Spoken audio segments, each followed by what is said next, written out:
ఓం శ్రీ గురుభ్యో నమ. ఓం శ్రీ మాత్రే నమ. రవి కుజుల యొక్క కలయిక. ధనస్సు రాశిలో రవి కుజుల యొక్క కలయిక ఏ విధంగా ఉండబోతుంది?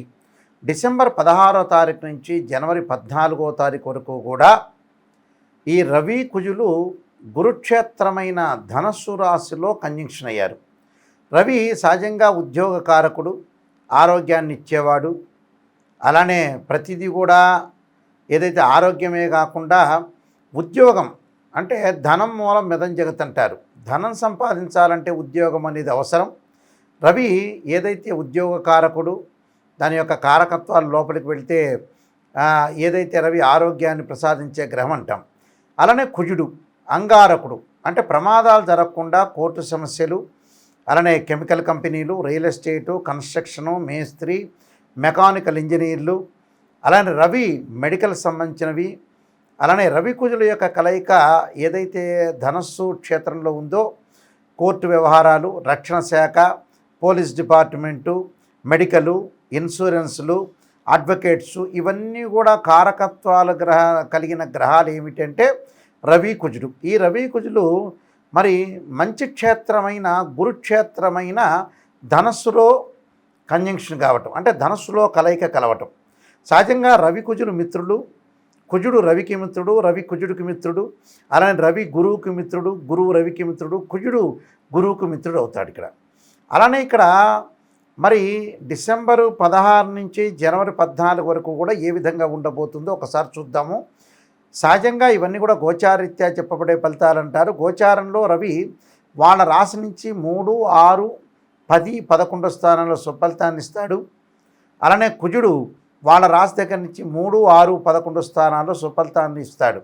కాబట్టి ఇక్కడ ప్రతి పని కూడా మనం లైఫ్లో ముందుకు వెళ్ళాలన్నా, కోర్టు సమస్యలు కానీ, అన్నదమ్ముల మధ్యలో సఖ్యత కానీ, పిత్రార్జితం బాగా కలిసి రావాలన్నా, రియల్ ఎస్టేట్ కానీ, కన్స్ట్రక్షన్ కానీ, రైతులకు కానీ, కెమికల్ కంపెనీస్ కానీ, మెకానికల్ ఇంజనీరింగ్ కానీ, ఆరోగ్యపరంగా కానీ, రక్షణ శాఖ కానీ, అడ్వకేట్స్ కానీ, జడ్జెస్ కానీ, వీళ్ళందరికీ కూడా కలిసి రావాలంటే, అలానే ఇన్సూరెన్స్ కంపెనీల వాళ్ళకి కానీ ఇవన్నీ కూడా కలిసి రావాలంటే ఖచ్చితంగా రవి కుజుల యొక్క అనుగ్రహం అనేది ఉండాలి ఖచ్చితంగా. మరి రవి కుజుల యొక్క అనుగ్రహం అనేది ద్వాదశ రాశుల మీద ఏ విధంగా ఉందో ఒకసారి మనం పరిశీలన చేద్దాం. మకర రాశి వాళ్ళకి రవి కుజుల యొక్క కలయిక. మకర రాశి వాళ్ళకి చతుర్థాధిపతి అయిన కుజుడు వ్యయ స్థానంలో ఉంటాడు. చతుర్థాధిపతి లాభాధిపతి అయిన కుజుడు వీడకు అష్టమాధిపతి అయిన రవితో కలిసి వ్యయస్థానంలో ఉండటం వల్ల ఎలాంటి రిజల్ట్స్ వస్తాయి, ఎలాంటి ఫలితాలు ఉండబోతున్నాయి అనేది మనం చూసుకునేటట్టయితే డబ్బు విషయంలో కొంత పొదుపు పాటించండి. ఫైనాన్షియల్ పరంగా, ఆర్థిక పరంగా లాభాలు బాగా ఉన్నా కొంత డబ్బులు ఖర్చు అయ్యే సూచనలు అనేవి ఎక్కువగా ఉంటాయి. అంటే 100 రూపాయలు వస్తుందని అంటే ఖచ్చితంగా 75% ఖర్చు అయ్యే అవకాశాలు ఎక్కువ ఉంటాయి. అలాంటి ఖర్చు తగ్గించుకోండి. అలానే ఫైనాన్షియల్ పరంగా డెవలప్మెంటే, ఫైనాన్షియల్ పరంగా, ఆర్థిక పరంగా బాగుంటుంది. కానీ ఖర్చులు తగ్గించండి, పొదుపు తగ్గించండి. అలానే అన్నదమ్ముల మధ్యలో బంధాన్ని పెంచుకోండి. అన్నదమ్ముల మధ్యలో వివాదాలు రాకుండా చూసుకోండి. అంటే అన్న ఒక మాట అన్నా, తమ్ముడు ఒక మాట అన్నా, తమ్ముడు ఒక మాట అన్నా, అన్న ఒక మాట అన్నా కూడా సర్దుకుపోండి. అలానే సేమ్ అక్క చెల్లెల మధ్యలో కూడా అక్క ఒక మాట అన్నా, చెల్లెలు ఒక మాట అన్నా సర్దుబాటుతనంతో ముందుకు వెళ్ళండి. అలానే భాగస్వామ్యం ఏదైతే మనం వ్యాపారం చేస్తున్నామో దానిలో కొంతమంది జాయింట్ దారులు ఉంటారు కదా, అంటే మన పక్కన కొంతమంది క్యాపిటల్ అమౌంట్ పెట్టిన వాళ్ళతో వివాదాలు రాకుండా చూసుకోవాలి. అలానే విద్యార్థులకు మంచి అనుకూలమైన కాలం అని చెప్పవచ్చు. విద్యార్థులకు అనుకూలంగా ఉంటుంది. ఆ లైఫ్ని ఒక ప్రణాళికాబద్ధంగా చేసుకోవాలన్న ఆలోచనలు అయితే కలిగే అవకాశాలు గ్యారంటీగా ఉంటాయి. కానీ ఫ్యామిలీ పరంగా లవ్ అట్రాక్షన్ తగ్గటం ఒకటి, అలానే చిన్న చిన్న వివాదాలకు తావివే అవకాశాలు ఎక్కువగా ఉంటాయి. అలానే ప్రతి విషయాన్ని కూడా భూతద్దం వేసి పెద్దగా చూపించడం అనేది మంచిది కాదు. చిన్న చిన్న విషయాలకు చిలిచిలి గాలివాన కాకుండా కొంత కేర్గా ఉండటం చాలా మంచిది. అంటే ఇలాంటి విషయాలన్నీ కూడా మీరు గ్రహించాలి. అంటే ఎక్కడ నెగిటివ్ ఉంటుంది, ఆ నెగిటివ్ను మనం పాజిటివ్ చేసుకోవటం ఎలాగా, అంటే లైఫ్ని ఎన్హాన్స్ చేసుకోవడానికి చాలా ఇంపార్టెంట్. అలానే రియల్ ఎస్టేట్ వాళ్ళకి కానీ, కన్స్ట్రక్షన్ వాళ్ళకి కానీ కొంత లేట్ జరిగే అవకాశాలు ఎక్కువ ఉంటాయి. ఇల్లు కొనుగోలు చేసేటప్పుడు బిల్డర్స్ తోటి, ఓనర్స్ తోటి కూడా గొడవలు జరిగే సందర్భం ఎక్కువ ఉంటుంది. అలాంటి సందర్భం రాకుండా చూసుకోండి. అంటే ప్రతిదాన్ని కూడా వివాదం చేసుకోకుండా అనవసరమైన విషయాల్లో మధ్యవర్తిత్వము, భార్యాభర్తల మధ్యలో కానీ, అన్నదమ్ముల మధ్యలో కానీ, కోర్టు సమస్యలు కానీ, పోలీస్ స్టేషన్ విషయంలో కూడా కొంత జాగ్రత్తగా ఉండాలి. అంటే ఎలాంటి అప్రమత్తంగా ఎలాంటి విషయాల్లో కూడా ఈ ప్రాబ్లమ్స్ లేకుండా చూసుకొని ముందుకెళ్తే మీకు మంచి జరిగే అవకాశాలు ఎక్కువ ఉంటాయి. కొన్ని నేను పరిహారాలు చెప్పబోతున్నా, ఆ పరిహారాలు పాటించడం మీకు మంచి జరిగే అవకాశాలు ఖచ్చితంగా ఉంటాయి. చాలామంది కూడా ఉద్యోగపరంగా కొన్ని ఇబ్బందులు కలుగుతూ ఉంటాయి. ఎలాంటి ఇబ్బందులు కలుగుతూ ఉంటాయంటే, సహజంగా 1 సంవత్సరం పాటు ఉద్యోగం చేసి ఇంకో సంవత్సరం ఉద్యోగం లేకపోవటం, ఆ సంవత్సరం అంతా కూడా డబ్బులు ఖర్చు కావటం జరుగుతుంటుంది. అంటే ఎగ్జాంపుల్, ఒక మనిషి ఒక 6 నెలల పాటు ఏదో ఒక కార్పొరేట్ కంపెనీలో కానీ, ఒక కాలేజీలో కానీ, బ్యాంకులో కానీ, సాఫ్ట్వేర్ కంపెనీలో కానీ ఎక్కడ చేసినా కూడా ఒక 6 నెలలు చేసిన తర్వాత ఇంకొక 6 నెలల పాటు ఉద్యోగం అనేది లేకపోవటం, సస్పెండ్ కావటం, లేకపోతే వాళ్ళకి యాజమాన్యానికి ఇష్టం లేకపోవటం, యాజమాన్యానికి ఇష్టం లేకపోయినా వీళ్ళకి ఉండలేకపోవటం, రకరకాలుగా జరుగుతుంటుంది. మరి ఉద్యోగం అనేది ఎందుకు ఉండట్లేదు? కొంతమందికి ఉద్యోగం రాలేకపోవటం, ఎంత టాలెంట్ ఉన్నా కూడా, మల్టీ టాలెంట్ పర్సన్ ఉన్నా, ఎంత హై ఎడ్యుకేషన్ ఉన్నా, అలాంటి వాళ్ళకు కూడా కొంతమందికి జాబు రాదు. జాబు రాకపోవడానికి కారణం ఏంటంటే, ఉద్యోగ కారకుడు ఎవరు అంటే రవి. రవి అనుకూలంగా ఉన్నాడనుకోండి, మనకి రకరకాలుగా మనం ఎలా ఆలోచన చేస్తామంటే, ఉద్యోగం రావాలంటే ఖచ్చితంగా మనకి ఎడ్యుకేషన్ పరంగా అనుకూలంగా ఉండాలి. అలానే రవిగ్రహం కూడా అనుకూలంగా ఉండాలి. రవి బాగుందనుకోండి, ఉద్యోగం వచ్చే అవకాశాలు ఖచ్చితంగా ఉంటాయి. అలానే రవితో పాటు కుజుడు ఎలా ఉండబోతున్నాడు అంటే, కుజగ్రహం యొక్క అనుకూలత కూడా ఉండాలి. అంటే కుజుడు అంగారక, అంటే రియల్ ఎస్టేట్ వ్యాపారం చేయలేక, ఇళ్ళు అమ్మలేక, ఇళ్ళు కొనలేక, గృహయోగం లేక, ప్రమాదాలు జరగటం, యాక్సిడెంట్ జరగటం, వాహనాల మీద ఇబ్బందులు, అలానే మెకానికల్ ఇంజనీర్స్కి ఇబ్బందులు, అలానే పోలీస్ డిపార్ట్మెంట్ వాళ్ళకి కానీ, అలానే ప్రతి వాళ్ళకి అడ్వకేట్స్ కానీ, వీళ్ళందరికీ కూడా రకరకాల ఇబ్బందులు కలగటానికి ఏంటంటే కుజుడు. అంటే ఆరోగ్యం మహాభాగ్యం అన్నారు. ఆరోగ్యం అనేది అనుకూలంగా ఉండాలి, ఎలాంటి ప్రమాదాలు జరగకూడదు, దీర్ఘకాలిక వ్యాధులు కూడా రాకుండా ఉండాలంటే కుజుడు అనుకూలంగా ఉండాలి. అంటే రవి కుజులు చాలా most important planets in horoscope. ఏదైతే హారోస్కోప్లో రవి కుజుల యొక్క కలయిక ధనుసు రాశిలో ఉండటం వల్ల మనం కొన్ని విషయాల్లో ఉద్యోగం రాలేకపోవటం, ప్రమాదాలు జరగటం, ఆరోగ్యపరంగా ఇబ్బందులన్నిటికీ కూడా కారణం ఏంటంటే రవి కుజులు. మరి మన జన్మ జాతకంలో బర్త్ చార్ట్ అనేది చాలా ఇంపార్టెంట్. ఇక్కడ గోచారానికి బర్త్ చార్ట్కి చాలా లాట్ ఆఫ్ డిఫరెన్స్ అనేది ఒకటి ఉంది. బర్త్ చార్ట్ ఎప్పుడు కూడా పదే పదే చెబుతున్నాను, ఒక చెట్టు ఉంటుంది, ఆ చెట్టు కింద వేళ్ళు అనేది బర్త్ చార్టు, దాని యొక్క కాండం ఉంటుంది, దానికి కొన్ని కొమ్మలు ఉంటాయి, ఆ కొమ్మల దగ్గర ఆకులు ఉంటాయి. ఆ ఆకులు ఎప్పుడు కూడా గోచారం అంటారు. ఆ ఆకులు వింటర్ సీజన్లో రావటం, ఆ రైన్ సీజన్లో రావటం, వింటర్ సీజన్లో ఉండటం, సమ్మర్ సీజన్లో కింద పడిపోయే అవకాశం అనేది ఒకటి ఉంటుంది. అంటే రాలిపోతుంది, అదే గోచారం అంటారు. మరి గోచార పరంగా మనం చూసుకోవాలి, ఎందుకంటే గోచారం చూసుకోవాలి, బర్త్ చార్ట్ చూసుకోవాలి. గోచారం అనేది 25% ఉంటుంది, ఎప్పుడూ కూడా బర్త్ చార్ట్ అనేది 80% అనేది ఉంటుంది.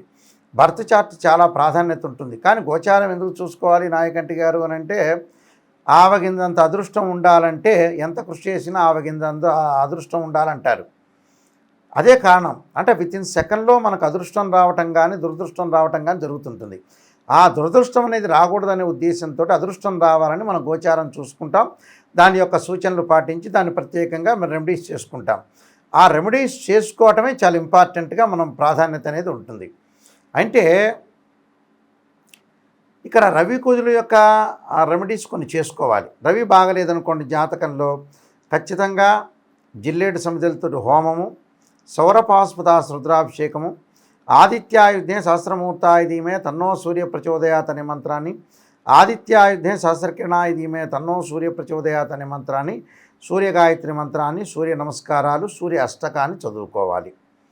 ఇది ఉద్యోగపరంగా ఇబ్బందులు కలిగిస్తున్న వాళ్ళు అందరూ కూడా సూర్యుడి యొక్క ఆరాధన చేయాలి. అలానే అంగారకుడి యొక్క ఆరాధన, ఇళ్ళు కొనలేకపోవటం, ప్రమాదాలు, యాక్సిడెంట్, ఇవన్నీ కూడా నేను చెప్పాను కదా.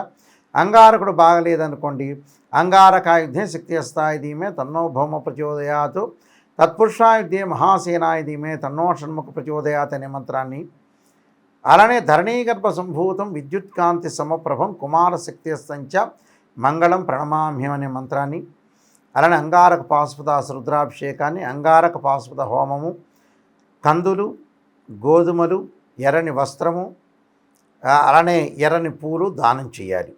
అలానే కందులు కానీ గోధుమలు కానీ దానం అనేది చేయాలి ఖచ్చితంగా. అంటే రవి కుజులు ఉద్యోగం అనేది ధర్మం, ఉద్యోగాన్ని పాటించాలి, ఉద్యోగం చేయాలి లేదా వ్యాపారం చేయాలి, ఏదో ఒకటి మనిషి అనేది ఒక వ్యాపకం అనేది ఉండాలి కాబట్టి ఖచ్చితంగా ఉద్యోగ ధర్మాన్ని పాటించాలి.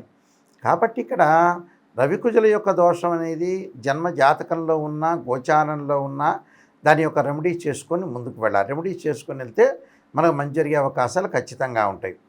అలానే దీని విషయంలో ముందుకు వెళితే బర్త్ చార్ట్ చాలా ఇంపార్టెంట్ అని నేను చెబుతున్నాను. కొన్ని లగ్నాలకి కొన్ని గ్రహాలు అనేవి అనుకూలంగా ఉంటాయి, కొన్ని లగ్నాలకు కొన్ని గ్రహాలు అనేవి అనుకూలంగా ఉండవు, కొన్ని దశలు కలిసి వచ్చే అవకాశం ఉంటుంది, కొన్ని దశలు అనేవి కలిసి రావు.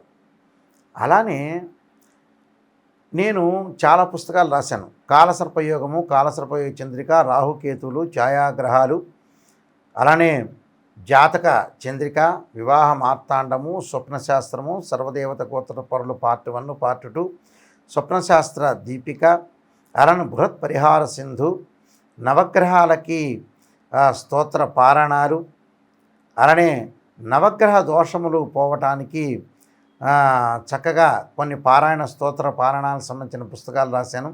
అలానే బృహత్ పరిహార సింధు, రకరకాల పరిహారాలు దోషం పోవటానికి కూడా బృహత్ పరిహార సింధు అనే పుస్తకం రాశాను. ఇవన్నీ కూడా రాజమండ్రి మోహన్ పబ్లికేషన్ దగ్గర దొరుకుతాయి. ఈ పబ్లికేషన్ దగ్గరే కాకుండా మా దగ్గర కూడా ఈ పుస్తకాలన్నీ కూడా లభ్యమవుతాయి. ఏదైనా సరే ఈ పుస్తకాలన్నీ కూడా ఎవరైనా బుక్స్ కావాలంటే రాజమండ్రి మోహన్ పబ్లికేషన్ కోటగుమ్మం సంప్రదించవచ్చు, లేకపోతే నాయకంటి మల్లికార్జున శర్మ బుక్స్ అని కొట్టినా కూడా ఆ పుస్తకాలను వస్తాయి. మేము కూడా దాన్ని మీకు పోస్ట్లో పంపిస్తాము ఖచ్చితంగా. అయితే www.nayakanti.in www.nayakanti.com చూడండి. ప్రతిదానికి కూడా సమస్యకు పరిష్కారం ఉంటుంది. మీరు ప్రశాంతంగా ఉండండి. ఏదో సమస్య వచ్చిందని బాధపడటం అనేది కాదు. ఈ మధ్యకాలంలో చాలామంది కూడా గోచారాన్ని చూస్తున్నారు. గోచారాన్ని కేవలం మేషరాశి వాళ్ళకి హైదరాబాదులో ఇలా జరుగుతుంది అని చెప్పంగానే జరగటం అని కాదు. బర్త్ చార్ట్ అనేది ఏ విధంగా ఉందో ఒకసారి చూపించుకోవాలి. చూపించుకుంటే నిజంగా దానికి సంబంధించిన రెమెడీస్ అనేవి ఉంటాయి. ఎందుకంటే సత్యం ఎప్పుడు కూడా సత్యంగానే ఉంటుంది. మనం ఎప్పుడూ జీవితంలో మోసం చేసుకోకూడదు. గోచారం అనేది మేషరాశి వాళ్ళందరికీ కూడా హైదరాబాద్లో ఉండే 5 లక్షల మందికి కానీ, గుంటూరులో ఉండే 3 లక్షల మందికి కానీ రాశి ఫలాలు చెప్పేటప్పుడు అందరికీ అలా జరుగుతుందని మటుకు పొరపాటు పడద్దండి. ఎందుకంటే కొంత సూచనలు ఆవగిందంత అదృష్టం ఉండాలని నేను ఇందాక చెప్పాను కదా. కానీ బర్త్ చార్ట్ చాలా ఇంపార్టెంట్. బర్త్ చార్ట్ని చూడండి, బర్త్ చార్ట్ చూపించుకోండి. నా వీడియో కింద కాంటాక్ట్ నెంబర్స్ ఉంటాయి. మీరు ఎవరైనా సరే ఫోన్ చేయొచ్చు. ఆ నెంబర్స్ నా దగ్గరికే డైరెక్ట్ వస్తాయి. మీరేం అసిస్టెంట్లు సెక్రటరీ దగ్గరికి వెళ్ళదు. ఆ నెంబరు నా దగ్గరికే డైరెక్ట్ ఉంటుంది. గురువుగారితో నాతోనే స్వయంగా మీరు మాట్లాడచ్చు. మాట్లాడితే అన్ని విషయాలు చెప్తాను. అయితే ఎవరైనా సరే నా దగ్గర జాతకాన్ని చూపించుకునేటప్పుడు ఎవరైనా సరే వాయిస్ రికార్డు పెట్టుకోండి, నిజాన్ని తెలుసుకోండి. ఎందుకంటే రకరకాల వాళ్ళు ఉంటారు, భయభ్రాంతులు చెందుతుంటారు. నిజంగా భయం ఉందా లేదా ప్రాబ్లం ఉందా లేదా అని నిజం తెలుసుకోవాలి. ఈ మధ్యకాలంలో ఏంటంటే అనుభవం లేని జ్యోతిష్యులు, తెలియని వ్యక్తులు చాలామంది వస్తున్నారు. మీరు ఫార్ములాస్ తెలుసుకోండి. నేను ఇందాక చెప్పాను, గోచారీత్యా వాళ్ళ రాశి దగ్గర నుంచి 3, 6, 10, 11 స్థానాల్లో రవి ఉంటే సుఫలితాన్ని ఇస్తాడు, మిగతావన్నీ కూడా చెడ్డ ఫలితాన్ని ఇస్తాడు, అది గ్యారంటీ. అలానే కుజుడు కూడా 3, 6, 11 స్థానాల్లో ఉంటేనే మంచివాడు, మిగతా చోట్ల మిశ్రమైన ఫలితాలు చెడ్డ ఫలితాలను ఇస్తాడని తెలుసుకోవాలి. మీకు కూడా ఎప్పుడు కూడా జ్యోతిష్యపరంగా అవగాహన ఉంటే ఎవరు నిజంగా కరెక్ట్ చెప్తున్నారు, ఎవరు కరెక్ట్ చెప్పట్లేదు. కొన్ని మధ్యకాలంలో పిచ్చి రెమెడీస్ అనేవి వచ్చినాయి. ఉప్పు దీపం పెట్టండి, అలానే నిమ్మకాయని నెత్తి మీద పెట్టుకొని తిరగండి, కొబ్బరికాయ ఇంటి ముందు పెట్టుకోండి, అవన్నీ ఫేక్ రెమెడీస్. లాల్ కితాబ్ రెమెడీస్ అని మహారాష్ట్ర వాళ్ళు యజ్ఞయాగాది క్రతువులన్నీ కూడా చేయకుండా ఇలాంటి చిన్న రెమెడీస్ చెప్పారు. అలా అనుకుంటే కృతయుగం, త్రేతాయుగం, ద్వాపరయుగం, కలియుగాల్లో ఏదైతే దశరథుడు పుత్రకామేష్టి యాగం చేయడు, ఎదురు కొబ్బరికాయ కొట్టుకోండి సంతానం కలుగుతుందని చెప్పేవాళ్లే. అలా చేయాల. యజ్ఞము అనేది యాగము, జపము, అభిషేకానికే చాలా ప్రాధాన్యత ఉంది. ఎవరిని పడితే వాళ్ళని జాతకాలకు ఫోన్ చేసి మోసపోవద్దండి. చాలామంది కూడా మన ఏజ్ అయిపోతుంది, లైఫ్ స్పాన్ తగ్గిపోతుంటుంది, పిల్లల యొక్క పెళ్ళిళ్ళు చేయండి, ఉద్యోగాలు చేయండి, లేట్ చేయొద్దండి.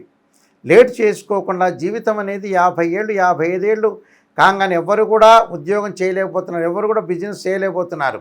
కాబట్టి అలర్ట్గా ఉండండి లైఫ్లో. అలర్ట్గా ఉండి డబ్బులు కూడా దేనికి ఖర్చు పెట్టాలో దానికి ఖర్చు పెట్టి ముందుకు వెళ్ళండి. ఏదైనా విషయాలున్నా కూడా మీరు సంప్రదించండి. మీ అందరికి కూడా మంచి జరగాలని ఆశిస్తూ సర్వే జనా సుఖినో భవంతు.